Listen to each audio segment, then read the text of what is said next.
Welcome everybody. This is episode 8. We have Miss Neiffer, was a science teacher. I learned this during, a couple minutes ago, that she is now the U. Don't spoil it. Don't spoil it for them. Okay. I didn't know. I was trying to figure it out while she was talking. I didn't know what was happening, and then I realized that she's the U at the middle school. But I had her as a science teacher in 7th grade. She's a phenomenal teacher. She's very fun. She likes to change it up in the classroom with different ed tech tools, so you guys are going to really like her. Right. Here we are. It's happening. Here we most certainly are. How you doing? I'm so psyched. I'm great. Well, so today we have Shane Neiffer. Mrs. Shane Neiffer. How are you today? Delightful. So you had a field trip today. I did. I got to go to Lincoln Financial. So now who was eligible to go on this trip? It was through our magazine drive fundraiser, and it was like the major prize. So that if you sold a certain amount I remember doing that. Didn't there used to be a limo ride or something? Yeah, there was a limo ride. Yeah, Yeah. but then there was only one other time a couple years ago, I think, that they did the Lincoln trip. They did it my year. That year? Yeah. Did you go? No, I didn't. You don't participate in that kind of thing? Well, I didn't win. Okay. I got a little dog. Do they still Oh, do yeah, little no, dogs? yeah. 'Cause we all, the lady that like hosts the whole thing, Yeah. some of us saw her at the Lincoln. Everybody was like, "It's the duck lady." Yeah. Yeah. Yeah, I remember I had like a whole chain of those little dogs on my back. Oh. But There was like 4 buses of probably 30 kids. There was Really? a lot of us that were there. no, ours was like a raffle. Okay. I think. I did a Our year. bingo party. Yeah. So that was I like went a to step that. below the link thing. Yeah. Yeah. Oh, I good. did good. You Yeah. must have sold a lot of stuff I then. mean, my grandparents bought a lot. Yeah. So cookie Useless dough things. and whatnot. That's good. That's good. So why don't you tell us a little bit about what your job is? Because your job's changed over the last year or two, right? Yeah. Can I tell a quick Dylan Oh, story? this is for Do you sure. know what story I'm going to tell? I have no clue, but I'm scared now. Nothing stands out? Maybe. Okay. So remember I had fifth grade. you in 7th grade or 8th grade. That's what I never remember because I I think took it you was in grade. 7. Okay. So when I start this unit on the metric system and measurement, my do now question is always like, I carry a meter stick around, and I'm always like, what is this? And inevitably, the first answer is, this is a yardstick, and I'm like, no, like this is like the metric system. And Dylan gets on his miniature soapbox and goes off about how he will not adopt the metric system. And the very last line was, "This is America, Mrs. Neiffer," and that was it. That's how I feel about crypto. We just had a long talk about this. No, I remember this now. Yeah. I will, Sorry. for the That did as happen. long as I live, I will never forget that. That did happen. It That did didn't happen. happen. I was a very fiery 7th grader. And then, so remember Mason Goldsmith was in your class? Yeah. And then I think I had him the next year too. Like Oh, I feel like really? I had him as an 8th grader. Every Yeah. once in a while that happens. And when we did the metric system in 8th grade, he was like, "I refuse to call it a Yeah. metric, Mrs. Neiffer." And he was like, "Do you remember that time?" I was like, "Yes, I remember the I time." started a movement, apparently. Dude, did you know that there's a stretch of highway in like New Mexico that still has like kilometers and meters? Because originally that was the plan to convert, and then it never And then took they off stopped. because Dylan was right. That's true. No. Yeah. It's fun. The other thing that Dylan did when I was watching Oh. the interview podcast thing with Mrs. Fresca, Oh.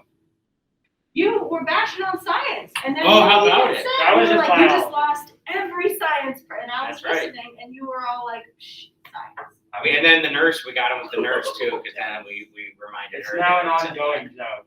It was Who just. you're gonna offend on any given day? Now the science thing keeps haunting him Yeah, for the entire Yeah. season. I'm doing great in biology right now. So we did microscopes, and I was so good at it. I was so good at Because I my. taught you how to use Did you? it. Yeah. You did microscopes?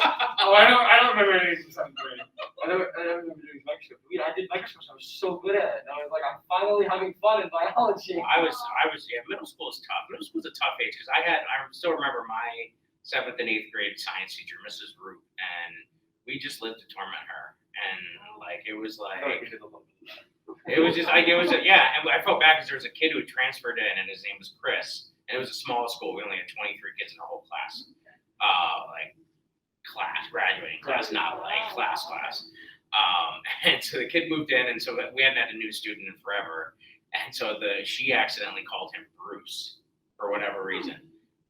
kid for the next 6 years was called Bruce. And they were relentless with calling him Bruce, like till senior year.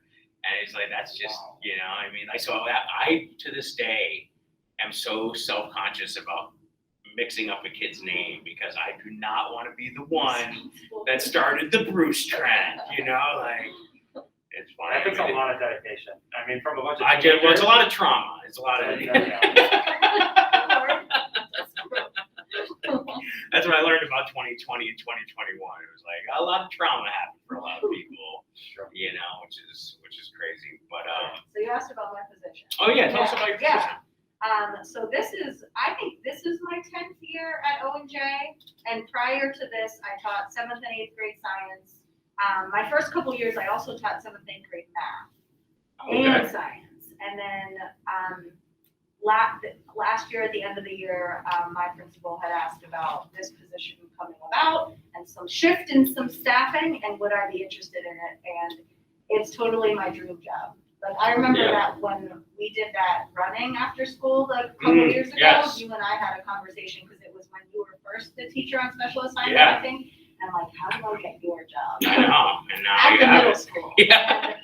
Because I even wanted it when it was Brilla's, but it was like not the right, like in hindsight, it was not a good time for me to have a job like that. Yeah. So this is like everything fell into place and I get to do the tech stuff and I get to do the academic coaching and I get to be really creative. And that's why I say every day is the best day.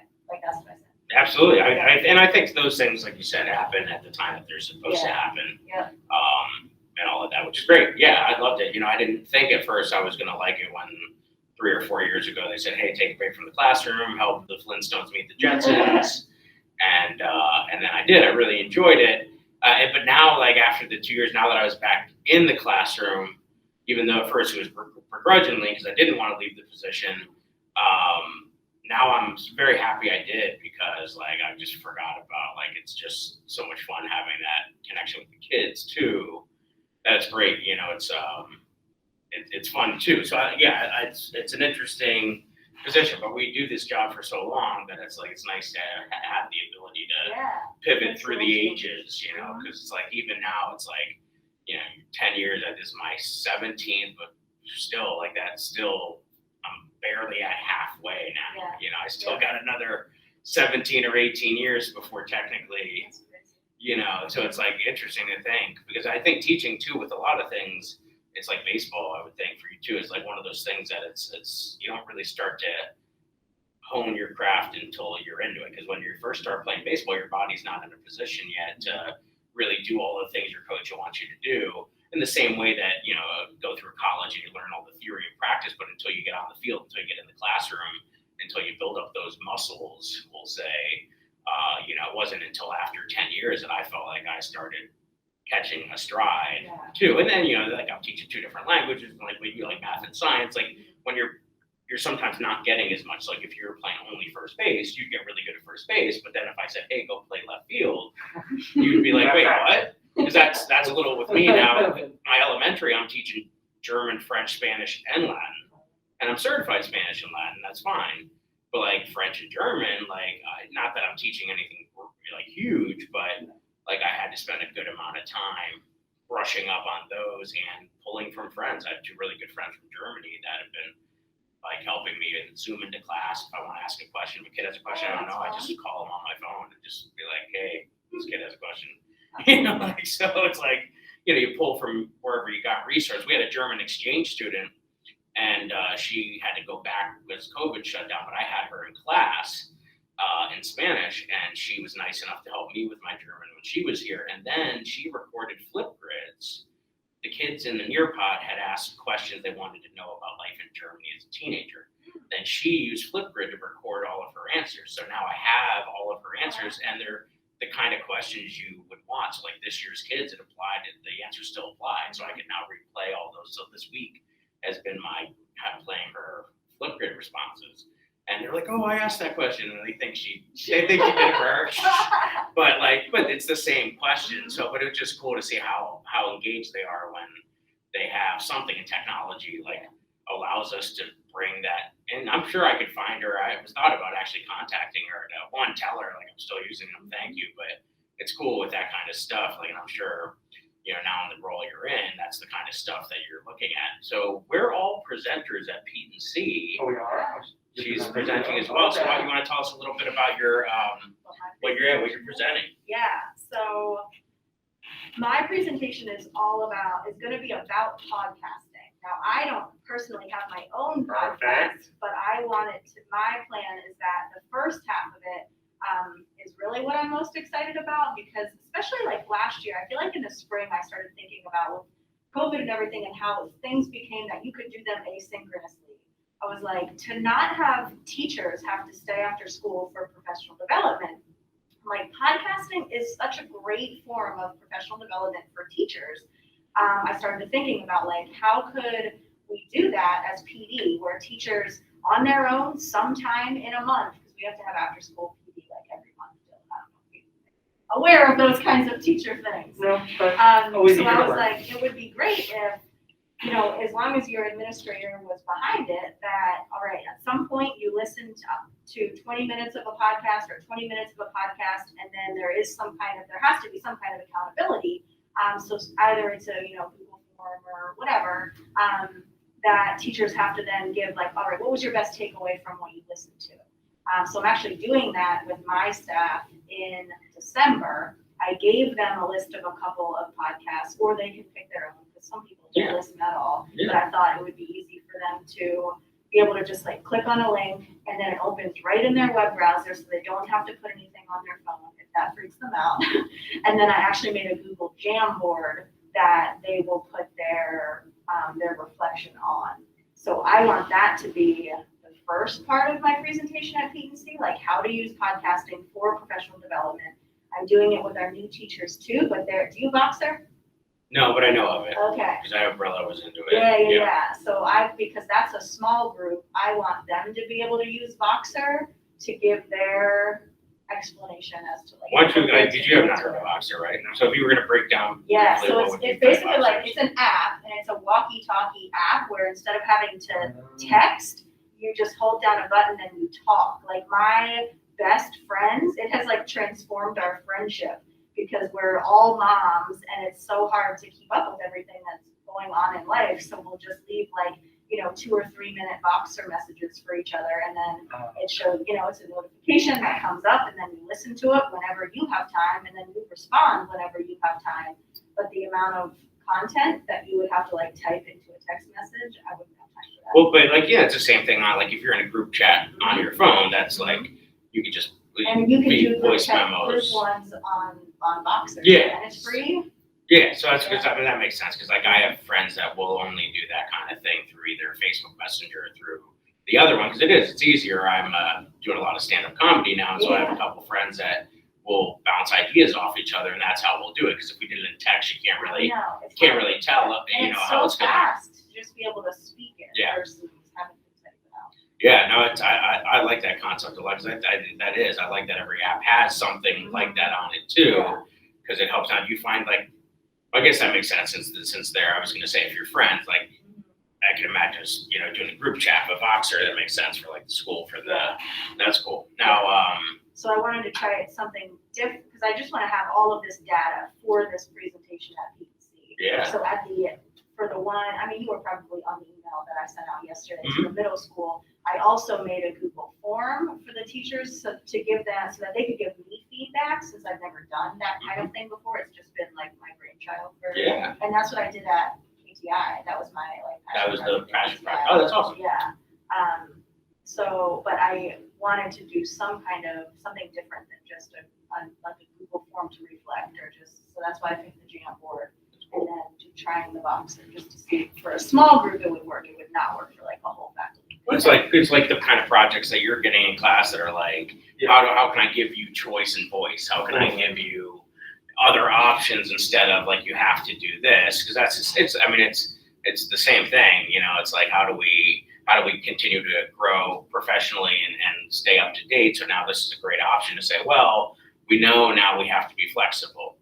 And why shouldn't teachers be getting the same kind of flexible instructions that they're giving to their students? It only models in that case, it's the opportunity to model what you hope they're doing with their students. So now through something like this, they have the opportunity to seek out a podcast that is meaningful to them, or if you curate like options for them. Yeah, because since it was the first time, I think I had like 5 or 6.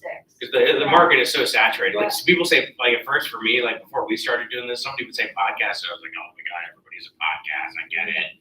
You know, and I felt like as I felt about crypto and the metric system. Yeah, we're part of the problem. No, but I like that concept because now they have choice, but at least like a teacher would. We're gonna, hey, you have a research project, but hey, here's 6 websites that you should really use, so that you're also curating that so that they're not getting too overwhelmed like the Cheesecake Factory I know, menu. it's I was listening, I think it was Jake Miller. Did you listen to his? Oh no, but I know of him. Was it the pirate guy or? That's Matt Miller. Oh, okay. Well, Matt Miller has like ditched that. Oh, that's anyway, what it is. All right. Jake Miller talks about the like paralysis of choice paradox. Ah, you have too many that's options. Me and Cheesecake Factory. It freaks people out. It is. It's too much. It's like, but then you don't want to oversimplify. You guys have you ever seen My Cousin Vinny? No. Have you ever seen the movie My Cousin Vinny? No. All right, both of you leave. I'm just gonna have this podcast by myself. You guys have seen My Cousin Vinny, have you not? No. In My Cousin Vinny, there's a scene where he comes down. It's like these New York kids get in trouble and they can't afford a lawyer, so they have a cousin who's paid by Joe Pesci who comes down to Alabama to defend them. But he's like your typical like Bronx guy, and so he's at this restaurant trying to breakfast with his fiance, and they look at the menu and they're looking at each other like, what do you think? And then all it says is breakfast, lunch, dinner. Like that's all it has on it. Breakfast? I guess so. But like that's the opposite end where there are no options. It's boring, you're forced, and that creates, it doesn't allow for creativity. And when you kill creativity, then there's not engagement, you're not sparking curiosity, you're not so how do you do that? I think this is a great option to say, hey, this is a platform you can pop on in your earbuds while you're, wherever, in the gym, on the treadmill. You have a 40-minute ride home. Awesome, here you go. Because that's what I'll do. I listen to podcasts all the time now on my drive in between buildings. Because now I get 30 minutes built in, and some of them it takes me 20 to get from the one to the other. So I have time. So I'm in my car so much this year. I've been tuning into a bunch of those. So Cult of Pedagogy was one that I always listened to. That was the one that I'd listen to every morning. But I like that because it's choice, it's voice, it's authentic. They can do it whenever they want to, especially at a busy time of year. And then the second half of my presentation will be how teachers can use podcasts as part of their classroom. Yeah. Do you have that? Do any of your teachers use a podcast? build it in some way, as enrichment or We have to do every single quarter in ELA. We have to write a essay on what we learned from either a podcast or a book. Other than that, no podcasts are really being. So we've done foreign language. There's a couple of foreign language teachers like Kelly Joyce and Natalie Smith, and some others who have. There's some really good Spanish ones and French ones. So I know they've incorporated them into, especially their upper level ones. Okay.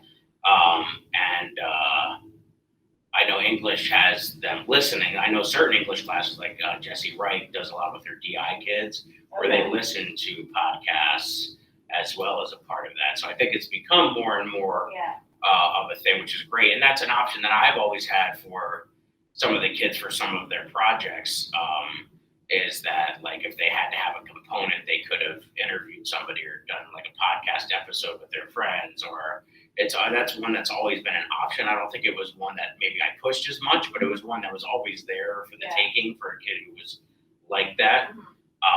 But I think that's cool, and that's when Dylan had this idea of what we've been doing, which was, hey, could we have a podcast of people just kind of, teachers and students talking together, but without this guise of formality or, I thought that was something interesting because now this could be viewed by teachers to kind of see out. It could be viewed by community members. It could be viewed by other students, and then it either humanizes teachers or it does the same for students to parents and community members, and it's a way now you're reaching your audience is pretty much anybody, which is a big goal. I would think a podcast is not being too niche of a market for something, but Yeah, and I started one of the things I'd seen Canvas. There were two guys, Marcus Painter and Eddie Smalls, were guys from Indiana who were big tech coaches, and they had started using Canvas, and they created a Canvas Casters podcast, and they actually were two of our guests. I don't know if you were there for that one, but No, I was there for those. so they actually came in last year every Wednesday. I invited a guest speaker in from somewhere in the tech industry to talk to the kids. Yeah. And they came by and talked about it, and because they had started that, now they have it's official, it's licensed. It started as just something they were doing for their teachers, and it grew into a national podcast, which was kind of cool. Yeah, so because I think that is such an easy medium for today's world, which I think that's great. I think that's really cool. We were just working on ours the other day, so we have about 7 or 8 kids. Yeah, 7. So we have 7 students and me doing the tech pack and kind of talking about one, how we got started, but the whole purpose is to help some of these other teachers who maybe want to start that or want to do something similar. Because we've had people from Australia reach out to us. I've been on conference calls with people from Wisconsin, North Carolina, Pennsbury started their own tech team. Yep. So it's that will be your presentation. So our presentation is how to make students your sous chefs, to sort of how do we, because even the whole project is they have to take on the reins. I had started it and I got the ball rolling, but now it was okay, especially we got thrown in the deep end this year with me not being in the building, and only just 2 pushes, we got thrown in the deep end faster than we had intended, but that's good. And Dylan's learning how to hang a sign up, as we talked about before we aired, so. Well, sign is already hot. But Thomas Damiani, who's our president, chairman, he's phenomenal. I mean, he's everything organized within our Google Shared Drive. He's got our current projects, who's working on what, it's all very organized. Michael Bartman is killer with all our video editing, our YouTube channel, and we had done a project for guidance where we took all of the things that were forced on them to tell students, like Gmail and all of that, at the end of the hour-long meeting where the kids' eyes are already rolling over. And we created 60 to 90-second videos in a YouTube playlist for them when they're ready to go watch this. Or, him and Riley went through the freshman orientation course that I created in Canvas after the first year to kind of just go through and see if there was anything unnecessary or anything. So now they're all going to speak for 3 to 5 minutes each about whatever aspect they were working on. I feel like it's important to have not necessarily a club, but someone thinking about how you can integrate the technology that we now have so much access to, all the Google things that we have, and just updating things. We shouldn't have paper when it comes to the stuff we did with the nurses. Yeah. With all the health forms and all of that. It takes so much more time to fax it in or to give someone a physical paper, and now it's not even safe. And have to enter all that data. And write it by hand. I have horrible handwriting. You don't want me writing things down. I can only imagine how you had to grade anything I had to write. You would much rather me type things in. So I feel like just having someone who kind of gets that ball rolling, it doesn't need to be a club, but if it is student run, most of the students, not to say anything about teachers, but most of the students know how to work the technology better than that's the point. That's the point. That's I was talking about this today. Teachers in my era and before that, when you were the ones from Schoolhouse and you were the teacher, you had to feel like you were the master, and the sooner we get away from the Wizard of Oz and the sooner we're okay with the man and woman behind the curtain, then we can employ it, so we're not spoon feeding kids in a high chair anymore. We're all sous chefs in the kitchen together, making our part of the meal. But then I, as the teacher, just like the executive chef at a restaurant, they're not actually cooking, they are managing and facilitating. And John Dewey's talking about this in the end of the 1800s. So why in 2021 is it a shock that we're not doing some of those things? And I'll tell you why. It's because learning's messy and it's hard to get comfortable with that.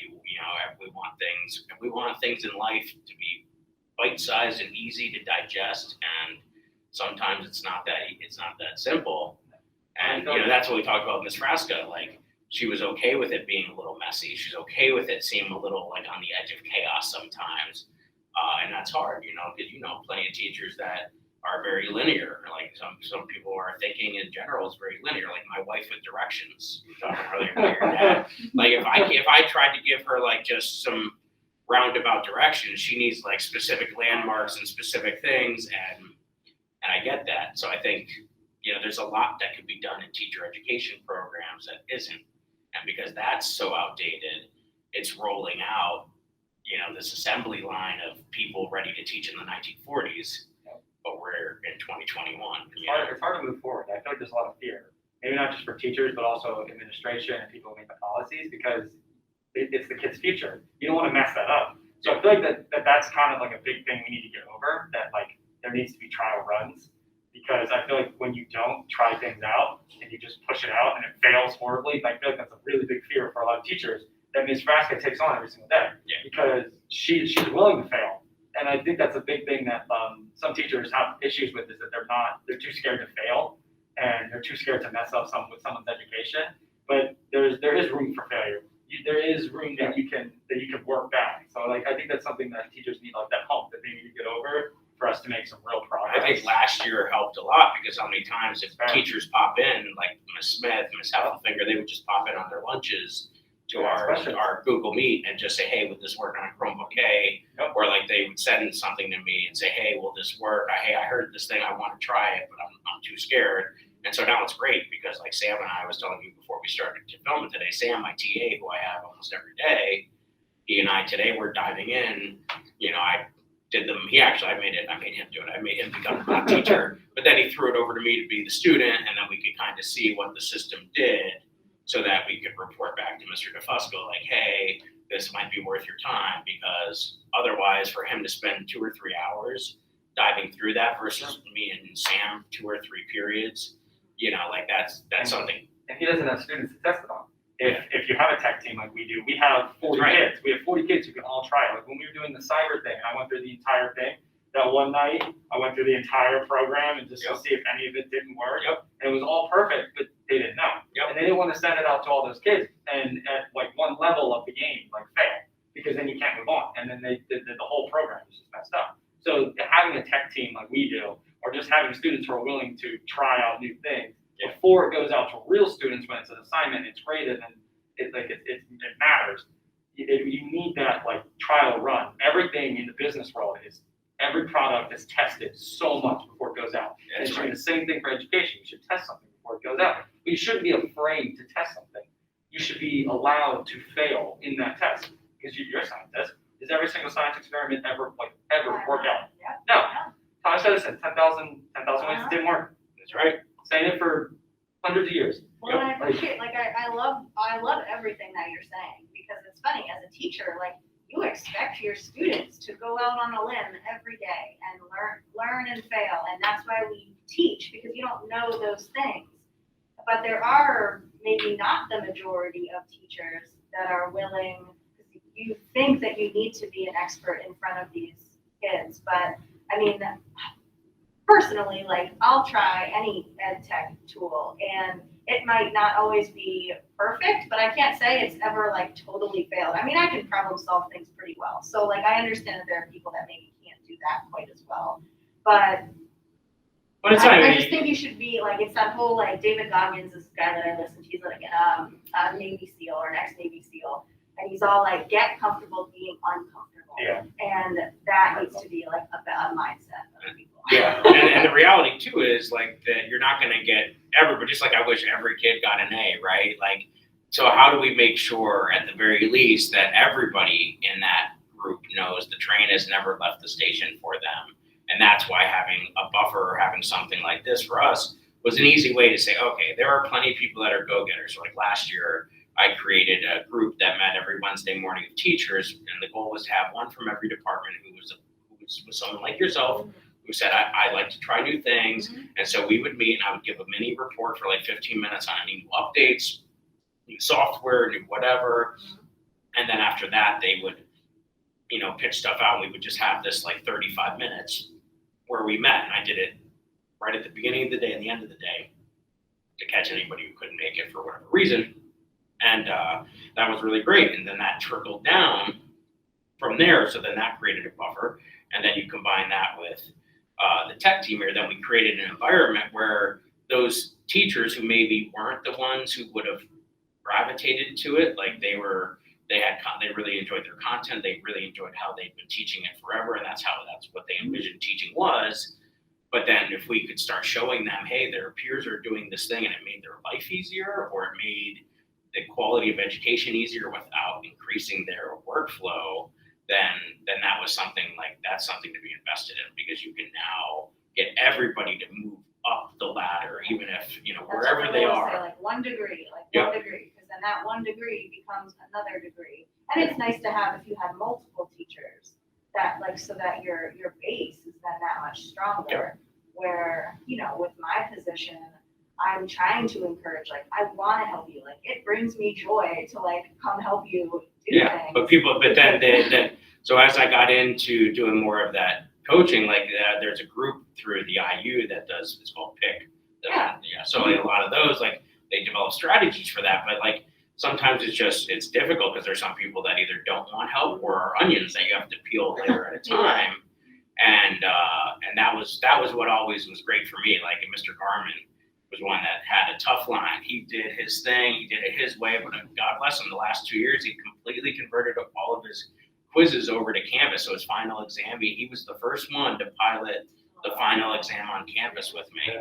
And I messed up. I made a glitch. So we had copied it, and some of this weird inception concept happened where his adjustments he made had reverted back to the older one. So all this time he had put in changing it, gone. 5 days before the final.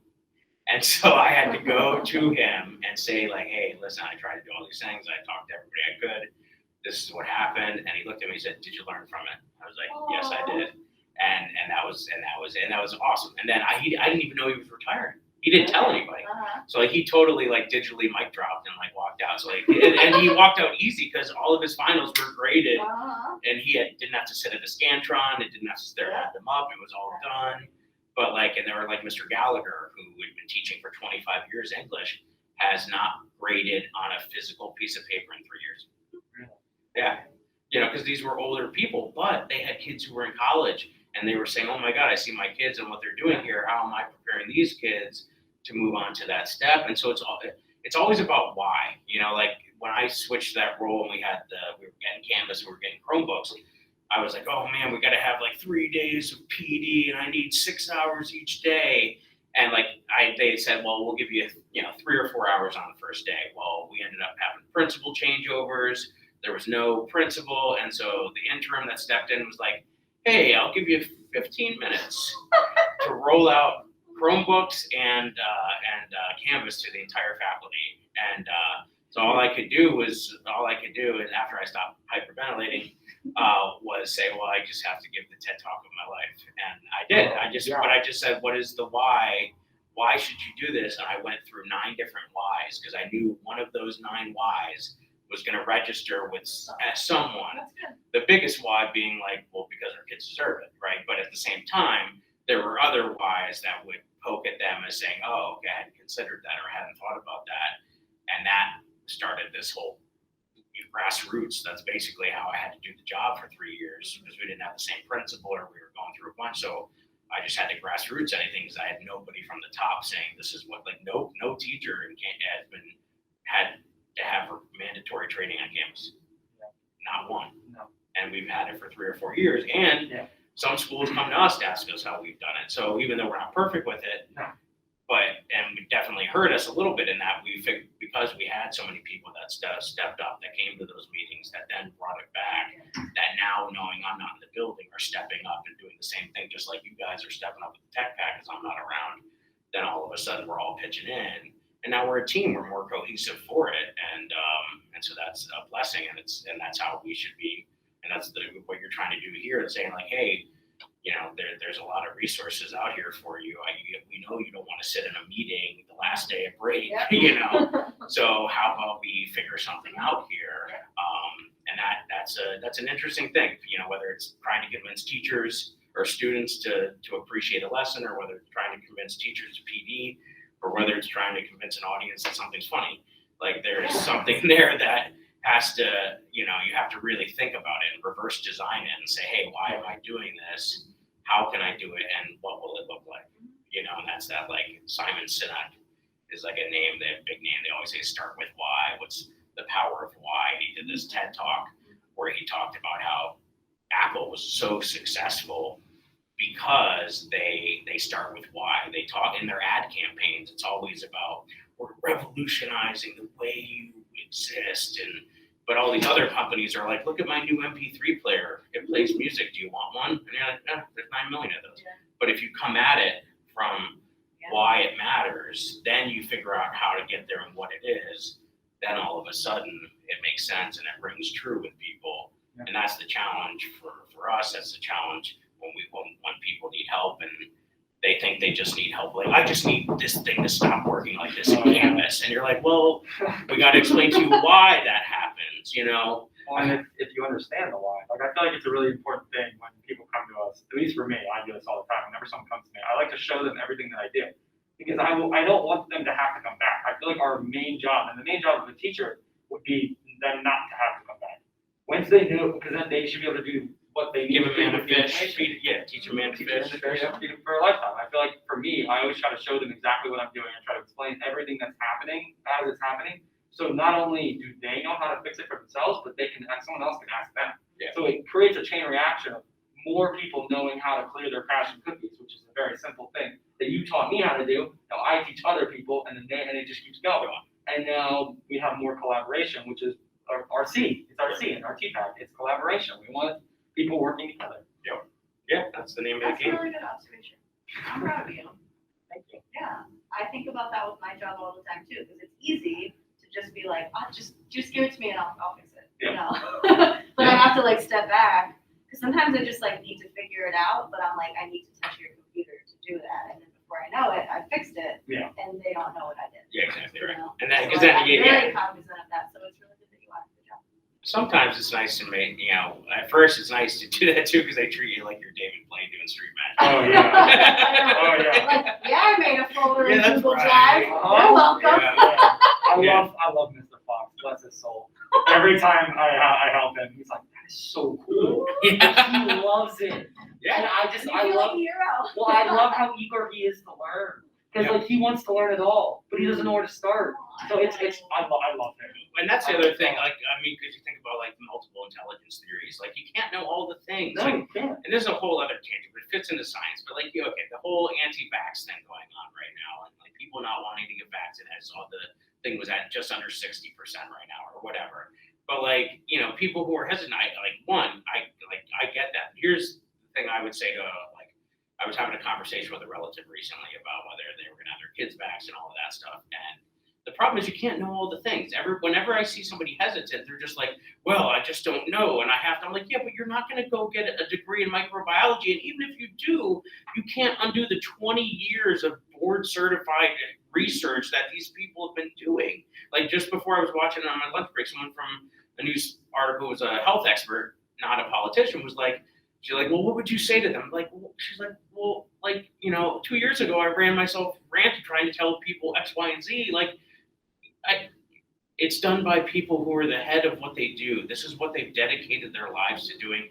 We're telling you it's safe. I can't tell you anymore. At that point, I've told you what I can tell you, and you're going to either do it or you're not at this point. But you can't know all the things. You can't know all the things. So to think, in terms of technology, like Mr. Fox, people eventually get comfortable. They're like, oh, well, Mr. Fox plays 9 million different instruments. I can't play one.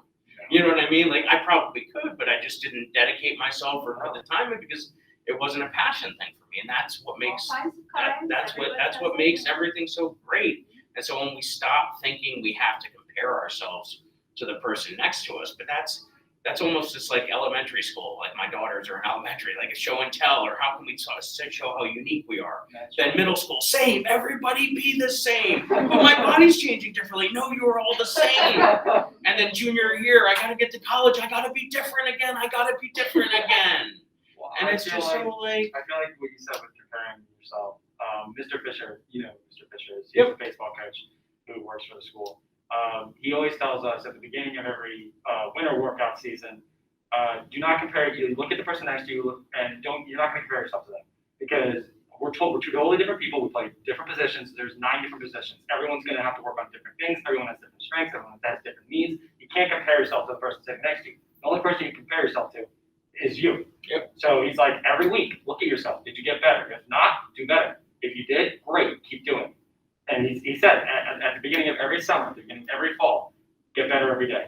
That's all you want from yourself. Get better every day. You don't need to be going from barely being able to hit the ball out of the infield to going to hitting home runs, but you just want every day. Get a little bit farther, get a little bit stronger, get a little bit better. Work on your mechanics a little bit more. And I feel like there's a lot that people, that students, teachers, everyone can take into their That's lives. the game of life right there. You know Yeah. what I mean? Like, that's it. That's the tricky part for too. Is just imposter syndrome is a real concept. Like, and I think teachers especially as much, but like anybody in anything. Like, I know for years I've like I don't know. Like, I remember thinking like, oh, I'm a fraud. I didn't grow up in Spain speaking Spanish my whole life, and I wasn't in Rome in 510 BC. So how could I possibly be an expert at any of these things? And for years and years, just having, I remember I was student teaching here, and I was with Mrs. Sousadale, and I had done the middle school Spanish for like 8 weeks, because I had 16 weeks, so I did 8 weeks of high school Latin. And she had a Latin 3 class first period that I didn't teach. I did some of the lower ones, and it was like early on, but a Latin 3 kid came up to me, this kid, Kyle Simmons, I'll never forget him. And he's like asking me this question, like, oh, can you help me with my homework real quick in this Latin 3 stuff? And he showed it to me, and I was like, I had no idea what it was. I didn't know how to help him. And I just like panicked, and like I almost like left the school and never came back. And like Ms. Sousadale had to like walk me around the hall for like 20 minutes so I like calmed down.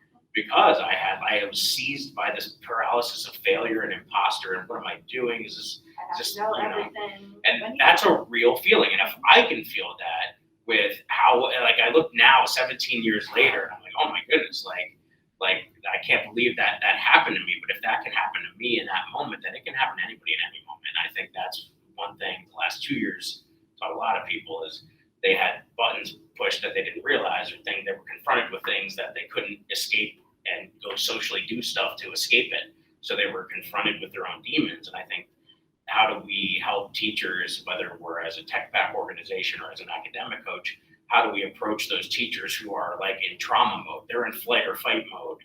And you're just trying to, hey, try this podcast out. And to them, that's like the bear trap just caught their leg, and now they're screaming. So I did try to like streamline it, and for some people. But and no matter how much you do that, there's always going to be, just like the students, there's always going to be a few that are really resistant, and they're gonna tell you it's a yardstick and that they're not doing the metric system. Like, you know, they're gonna be, but that's that moment in time, because clearly that same kid is sitting across the desk from you right now, and that's not that same kid.